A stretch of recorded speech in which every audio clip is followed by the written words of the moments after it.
Hey everybody, welcome to another Ostap analysis. With this year's Worlds just around the corner, I'm going to share with you another one of my matches. This one's from the 2012 World Championships at Purple, Light Feather. And this is my second time ever competing at the World Championships. And right now, this is going to be the round of 8, so we're in the quarterfinals. I'm up against my opponent from Atos, Jeremy Faribi. And let's get it started. We're going to start off with me pulling guard. Going right to reverse De La Hiva. Opponent's controlling the collar, so I look to break that grip first. There I get my head under. And with my left hand, I'm controlling his pant grip, so I can come up. So there I score my 2 points. Try to go for the Toreando around, but he gets a nice lasso back in. I look to break the grip. There it is. Here I'm just trying to stay inside of his legs. Repummeling with my left hand every time he gets that lasso in.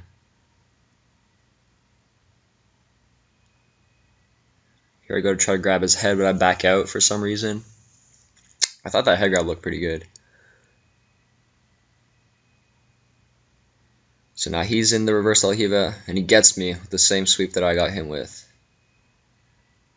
So he gets his 2 back. I end up going to X guard, which is a position I really like. But he's going to do a really nice movement to get out of it. Boom. Right there. So we're going to pause that, rewind a little bit, so you guys can take a look.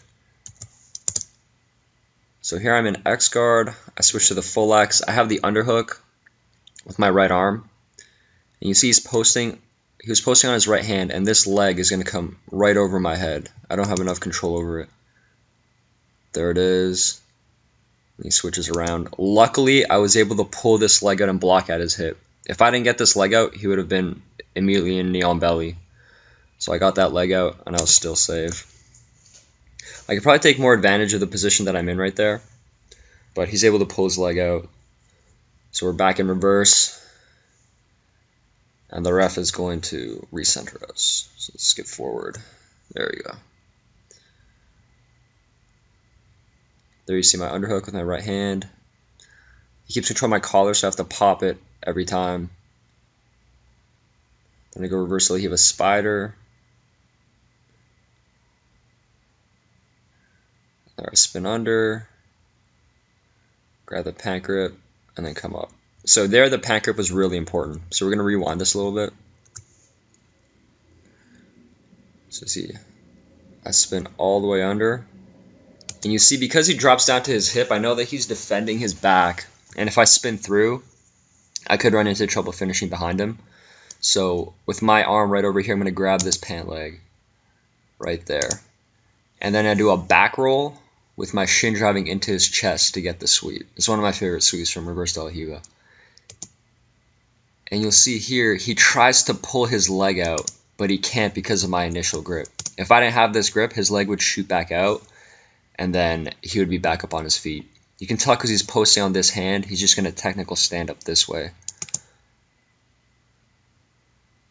There he tries, but I have the grip, and I'm able to finish on top.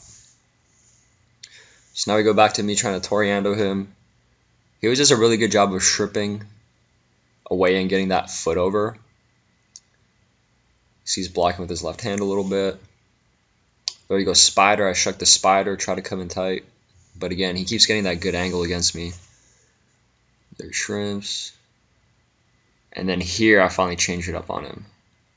Right there, there's a dope mount. And then I finish right in the mount. So let's rewind that a little bit. So again, he's always doing a really good job of getting his hips back, facing me. So this time, as I push the Toreando, okay, he really overcommits. You see how his shoulders are almost vertical. And by stripping this much, what I'm going to do now is I'm going to step over with my left leg over both of his legs. There I go. And I'm going to drop my knee right into this gap behind his top leg. Commonly referred to as dope mount. There it is. So now here he's in a really twisted up position. I have my head here blocking him from facing this way. I'm going to try to pull up on his arm. And once I get this leg of mine over his leg here, over his top leg, I'm going to end up in the mount. There, I pull it up.